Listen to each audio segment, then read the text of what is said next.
Graça e paz, meus irmãos, que Deus abençoe as suas vidas em nome de Jesus. Eu quero agradecer ao Senhor pela vida de vocês em primeiro lugar, porque eu tenho certeza que muitos oraram por mim, pediram a Deus pela minha vida, pela vida da minha família, e hoje eu me sinto completamente já assim restabelecido, não tenho mais cansaço, não tenho tido problemas com respiração, nada disso, não tenho qualquer tipo de sintoma. A única coisinha que ficou ainda um pouquinho é a dificuldade para sentir cheiro, ainda não normalizou, né? Mas antes eu não sentia cheiro de nada, rigorosamente nada, agora eu sinto um pouco, mas ainda não está como era antigamente, né? No normal, na minha rotina, antes de manifestar os sintomas de Covid-19. E eu quero agradecer as pessoas que mandaram mensagem, ligaram, perguntaram, se interessaram, oraram. E tanto eu quanto a minha esposa, os meus filhos, nós não temos mais nada, nenhum tipo de sintoma. Louvado seja o nome do Senhor Jesus. Eu estou cumprindo a quarentena. Os meus sintomas desapareceram completamente na terça-feira ou quarta-feira, numa margem de segurança. E eu vou respeitar aí 2 semanas de quarentena. E a partir daí eu pretendo retomar com as minhas atividades normais, a minha vida normal. Eu tenho saído um pouco, levado a pessoa aqui de casa de carro na rua, às vezes comprado uma coisa aqui, outra ali, mas sem botar ninguém em risco, não é? Sem ter convivência, proximidade com ninguém. Então o meu plano, gostaria que os irmãos estivessem orando por isso, é que é, terminado esse tempo de quarentena, a gente já pense em retomar aí os nossos cultos presenciais, como estava sendo pensado antes de eu adoecer, tá certo? Então eu venho, através desse vídeo, agradecer. Não estou sentindo mais aquela falta de ar de ter que ficar falando sozinho muito tempo.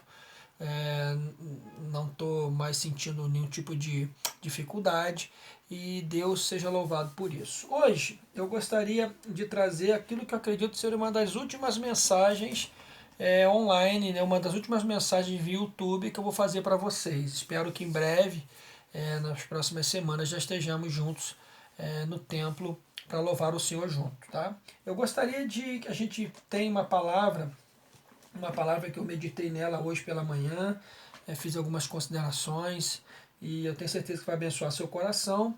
No segundo livro de Reis, capítulo 2, o verso 19 até o verso 22, é um texto pequeno, mas que traz uma história muito bonita. Eu queria que você acompanhasse comigo a leitura, que diz assim: os homens da cidade disseram a Eliseu: Eis que é bem situada esta cidade, como vê o meu senhor.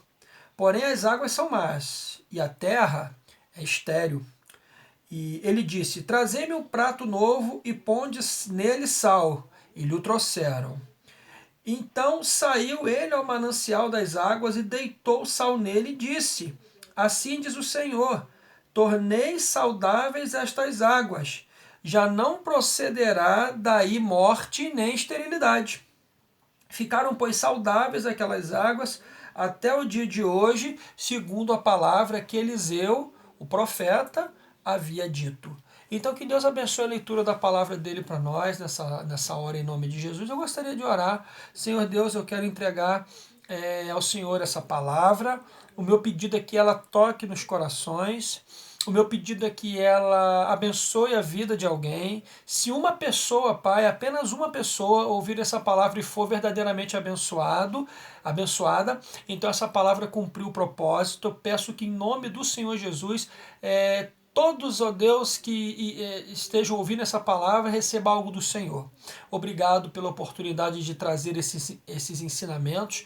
Eu oro pela minha igreja, que tu abençoes a Igreja Batista em Igreja Guarani. Estamos nos preparando para retornar aos cultos presenciais. Eu oro, Pai, para que todos os projetos e todas as coisas que havíamos desejado fazer antes de começar esse tempo de pandemia, que foram interrompidos, que a gente retome, meu Pai. Eu sei que ainda é um tempo difícil de pensar em multiplicação, ganhar gente, porque as igrejas elas precisam limitar a sua frequência, mas eu não preciso limitar a minha visão, eu não preciso limitar o meu coração, eu não preciso limitar o meu desejo de ganhar almas, eu não preciso limitar o meu desejo de servir, eu posso ir amadurecendo essas coisas, orando por elas, fermentando todas elas, para que no momento em que for liberado a gente rompa como um dique, meu Pai, saia assim com muita força, com muita unção e vá fazer a tua obra de resgate, de salvação, de pregação do Evangelho,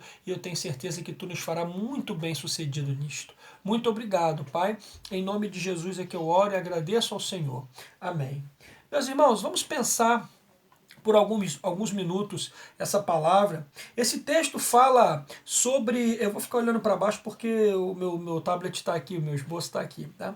Esse texto fala sobre o problema da fonte de água da cidade de Jericó. A cidade que está sendo falada aqui, que está em questão aqui, é a cidade de Jericó. E ao que parece, a cidade era boa, uma cidade boa de viver, uma cidade muito boa de morar, de construir suas casas, de criar os filhos. Parecia-me uma cidade muito bacana, mas ela trazia um defeito, um problema terrível, que era justamente os mananciais. E as cidades até hoje dependem, né, de mananciais, mas naquela época dependia muito de bons mananciais, de bons rios, de boas águas doces, para que essas cidades pudessem se desenvolver. E Jericó tinha um problema, ela até que ela possuía, sim, manancial, fonte de água, só que a água não era boa, não era uma água de qualidade, era uma água muito ruim.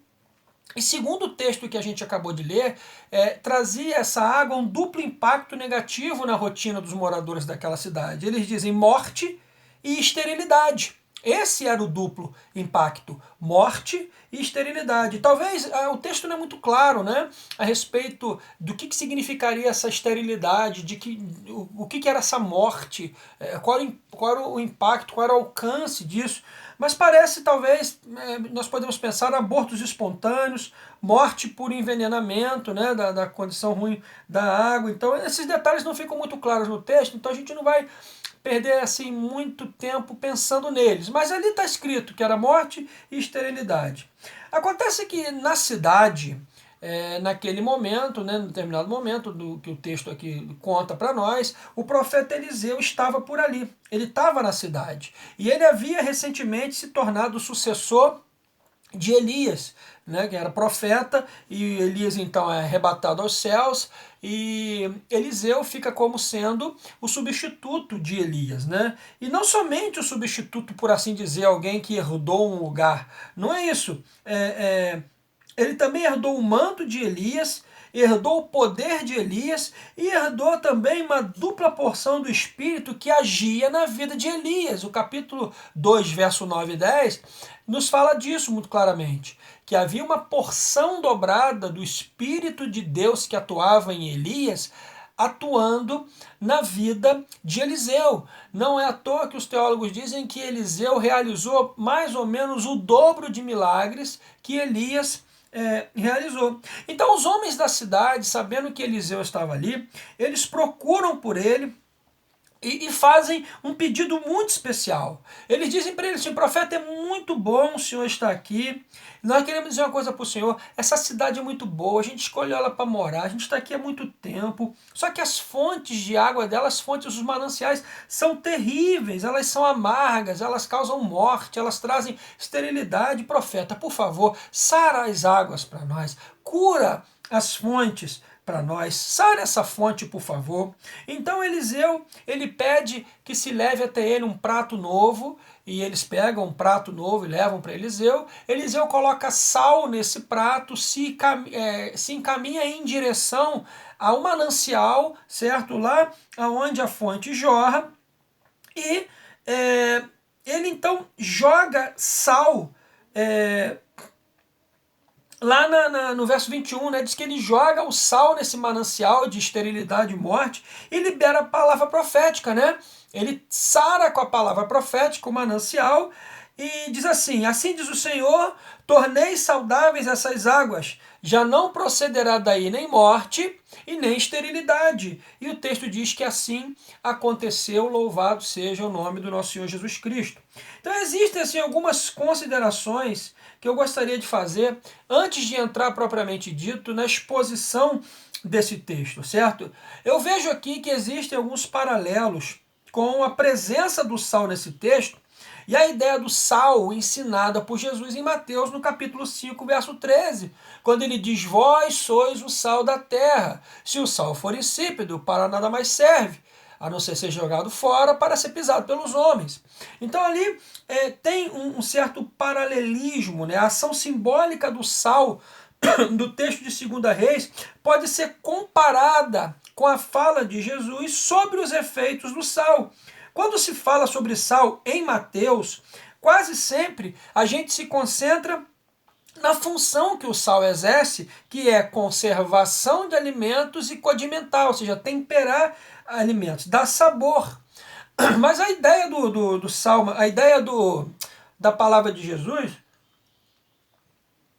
aqui conforme a gente pode ver, é que a ideia o problema do sal ser insípido. A questão aqui não é a função do sal em si, é a desfunção dele. O que está sendo posto aqui não é quando o sal exerce a sua função. O que está sendo posto na palavra de Jesus, de maneira mais direta, vamos dizer assim, mais central, é exatamente quando o sal não consegue exercer a função dele, aquilo que se espera dele. A questão levantada por Jesus não ser aquilo que se espera que seja. Porque o que se espera do sal, aí sim, é que se conserve e que se tempere e dê sabor. O problema é quando o sal ele não cumpre ou não cumpria aquilo que se esperava. Ele diz: esse sal vai ser jogado fora, ele se torna insípido, ele não serve para nada. Quando a gente espera sabor do sal e o sabor não vem, a gente então vai ter que dar um jeito, esse sal vai ser jogado fora. A ideia aqui que eu queria falar com vocês é: o que se espera de um homem santificado? O que se espera de um homem lavado no sangue de Jesus? O que se espera de um homem remido pela graça de Deus? O que deve ser encontrado na vida desse homem? O que se espera encontrar de mudança, de transformação no caráter, em nossa vida, em nossa família? Quais são essas mudanças? Quais são essas transformações, não é? Para que a gente não seja considerado aí um sal insípido, um sal sem sabor. Eu creio que a ideia geral da palavra de Jesus aqui, que a gente pode interpretar, é que se o cristianismo não funcionar como ele tem que funcionar, como é que o mundo vai conhecer a graça de Deus? Quando é que o mundo vai receber o poder de Deus? Como é que o mundo vai ser transformado, impactado pelo poder de Deus? Então por isso que ele diz: se o sal não tem sabor, não serve para nada, né? Vai ser jogado fora. Eu acho interessante essa expressão ser pisado pelos homens. O Talmud, que é uma espécie de livro de regras, de histórias judaicas e tudo, ele fala que se o sal fosse impuro ou se tornasse impuro, ele não poderia ser usado nos rituais de adoração do judaísmo. Então esse sal ele era retirado do processo lá da adoração e jogado nas escadas, né, nos degraus do templo e também ali nas fendas, nos lugares um pouco mais perigosos, para dar um pouco mais de aderência e evitar que as pessoas caíssem, escorregassem e caíssem. Daí a expressão ser jogado fora e ser pisado pelos homens, ou seja, aquele sal não participaria da adoração, poderia até ficar por perto do consagrado, não iria para o altar aquele sal, poderia até ficar por perto do consagrado, do sagrado, poderia até ficar por perto ali do mover e da ação de Deus, da onde Deus age, mas ele nunca desfrutaria daquilo. Ao contrário, ele serviria para ser pisado pelos homens. Ficaria ali na periferia. Tem tanta gente vivendo na periferia da fé, meus irmãos. Tanta gente que, sabe, perdeu já o sabor, que já perdeu o testemunho, que já não participa do altar, que já não recebe as bênçãos do altar, que já não é abençoado e não abençoa ao redor do altar, está em volta aí, está na periferia. Isso é profético. A Bíblia fala que haveria que o sal fica jogado nessas escadas assim, na periferia do altar. Isso não é lugar para gente não. Isso não é lugar para você não. Isso não é lugar para mim não. O nosso lugar, o nosso lugar real, o verdadeiro, nós somos comprados para que o nosso lugar seja o altar de Deus, o lugar onde Deus está, o lugar onde Deus opera, o lugar onde Deus age. É aí que o sal com sabor, o sal com propriedades, como você tem que ser e como eu tenho que ser, é esse lugar que a gente frequenta. Não é no redor, nas escadarias para ser pisoteado, não. É desenvolvendo a função na adoração, no altar, em nome de Jesus. E eu gostaria, nesse momento, em uns breves minutos ainda, pensar com vocês aqui a ação desse sal, destacar a ação desse sal, que eu vi no texto aqui, né, de 2 Reis capítulo 2, verso 19, eu quero pensar a ação desse sal, expor esse texto como um exemplo da ação do evangelho na vida das pessoas, a ação do sal transformador, sabe? Esse poder que há na palavra de Deus, que é o evangelho na vida das pessoas. Então é isso que eu gostaria. E na exposição desse texto eu aprendo algumas coisas. Eu queria compartilhar pelo menos 3 coisas com você nesse momento, falando sobre sal, falando sobre essa questão, né, da eficácia do sal, que é um sal que desenvolve o papel que se espera dele. Então a primeira coisa que eu aprendo nesse texto, em primeiro lugar, é que a ação do sal, ela traz vida aonde não havia vida. O sal traz vida aonde não havia vida. Veja o que diz o verso 21, a parte B. Então, a parte B fala: tornei saudáveis essas águas, já não procederá daí morte nem esterilidade. Perceba, depois que Eliseu joga o sal no manancial, ele fala: agora o Senhor tem uma palavra. E a palavra é a seguinte: não procederá mais daí, ele diz, nem morte e nem esterilidade. Olha que coisa maravilhosa, meus irmãos. Porque, como eu disse, qual era a queixa dos moradores da cidade? É que a fonte era ruim. O tipo de água que nascia daquele manancial gerava morte, que é o fim da vida, não é? A morte é o fim da vida. E a esterilidade, que é a ausência de vida. Então aquela água tinha um efeito devastador. Primeiro, se tinha vida, ela matava. Segundo, se não tinha vida, ela não deixava ter. Certo? Porque isso que é esterilidade. Esterilidade é ausência de vida.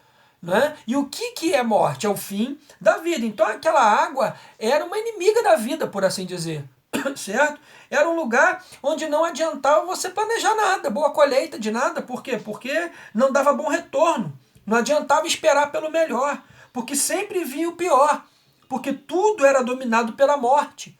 Tudo era dominado pela esterilidade causada pela fonte. Entende? Era essa a razão vamos dizer, do desespero daqueles homens. E o sal foi usado para curar essa fonte que gerava essa ruína. O sal foi usado para curar isso daqui. E aqui eu percebo um paralelo muito bonito entre a ação desse sal e a ação do evangelho na vida das pessoas. Porque o evangelho é a história de Jesus como Salvador, como perdoador, como doador da graça maravilhosa de Deus, como autor da nossa salvação. É o poder de Deus para transformar completamente a vida das pessoas. Não é à toa que Paulo diz em Romanos 1,16 que eu não me envergonho do Evangelho de Cristo, que é o poder de Deus para a salvação do judeu e também do grego. Então você vê, essa é a força do Evangelho. É algo que nos dá uma nova vida, um recomeço, a fonte do coração, a fonte, porque Provérbios capítulo 4, verso 23 diz que a fonte vem do coração, né? O coração é que tem essas fontes de vida, essas fontes de morte. O evangelho toca no coração, o evangelho transforma o coração do homem, o evangelho transforma de dentro para fora. A palavra humana, o dedo apontado, a acusação, a culpa, tenta transformar o homem de fora para dentro. E ele não consegue. Ele pode conseguir deixar movido pela culpa, o pecado ele deixa uma semana, um mês, um ano se ele for muito forte, mas depois ele volta. Ele consegue abandonar um padrão de vida errado pela culpa, ou porque alguém zangou, alguém descobriu e ele ficou remorso no coração. Ele muda aquele padrão um tempo, mas depois ele retorna porque é a natureza dele. Mas quando a fonte é sarada pelo poder do evangelho, quando o coração é sarado, o íntimo é tocado, o íntimo é sarado, aí eu digo para vocês que ele vai ser mudado de dentro para fora, e é uma mudança verdadeira e profunda. E o evangelho é esse sal que vai na fonte. O evangelho é esse poder que purifica a fonte.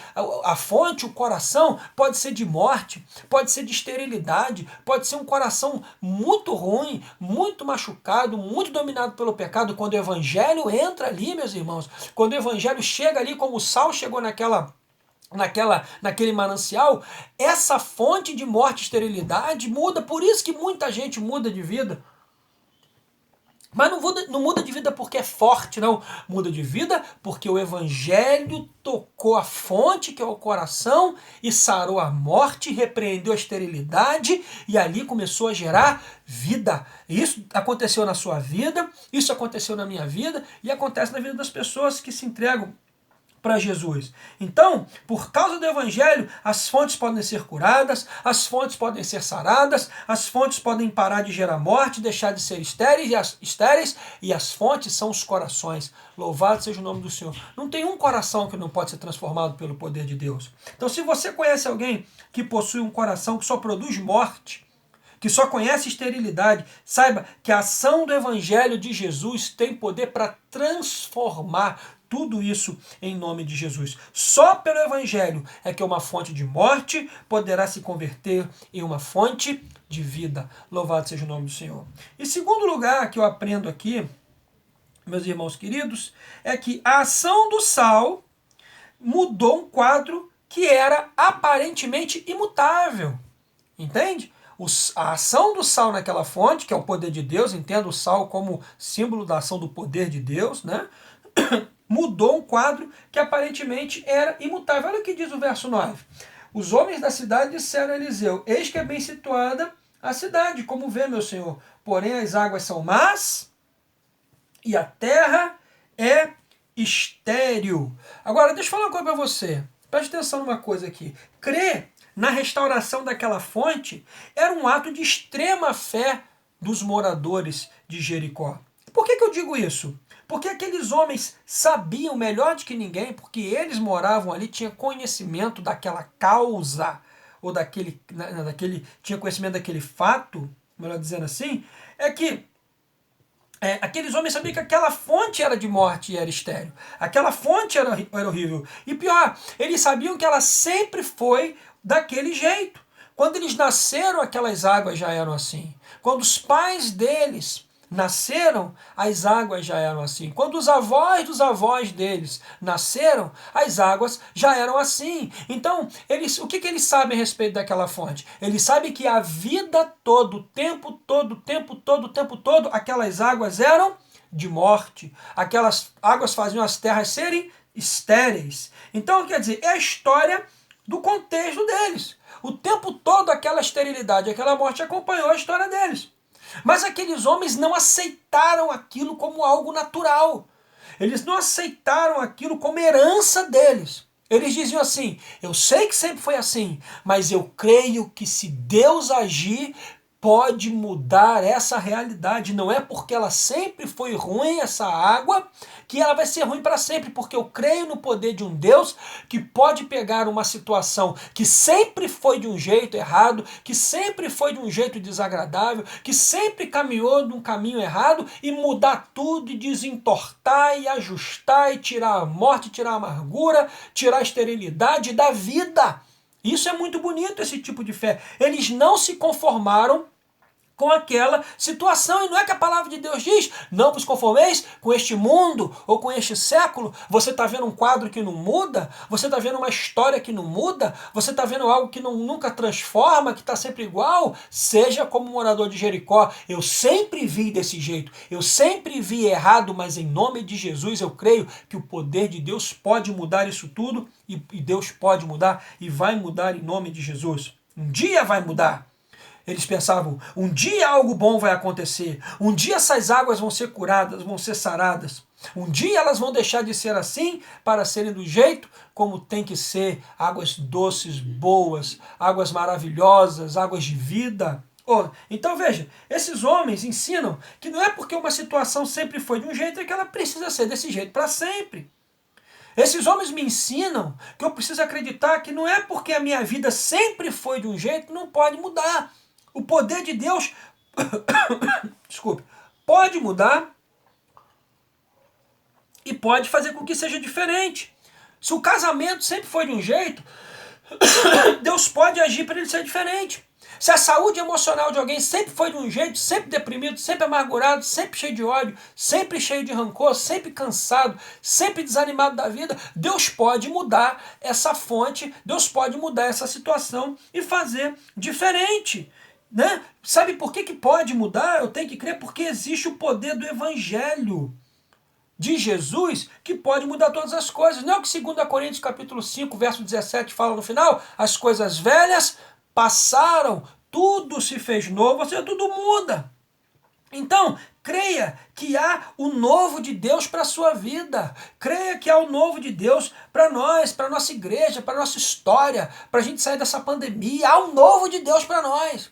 Há um novo que é melhor do que o que se vive e o que se vive há anos. Não é porque se vive há anos que tem que viver para sempre. Não é porque algo está lá durante muitos anos que vai estar ali para sempre. Deus pode tirar e tira em nome de Jesus. Então creia, meus irmãos, que toda fonte de morte, esterilidade que opera em nossas vidas pode e vai ser retirada, por mais antiga que ela seja, por mais persistente que ela seja, ela pode ser retirada em nome de Jesus, não importa quão consolidada, quão forte, o poder de Deus, o sal, o evangelho, tem poder para acabar com isso tudo, em nome do Senhor Jesus.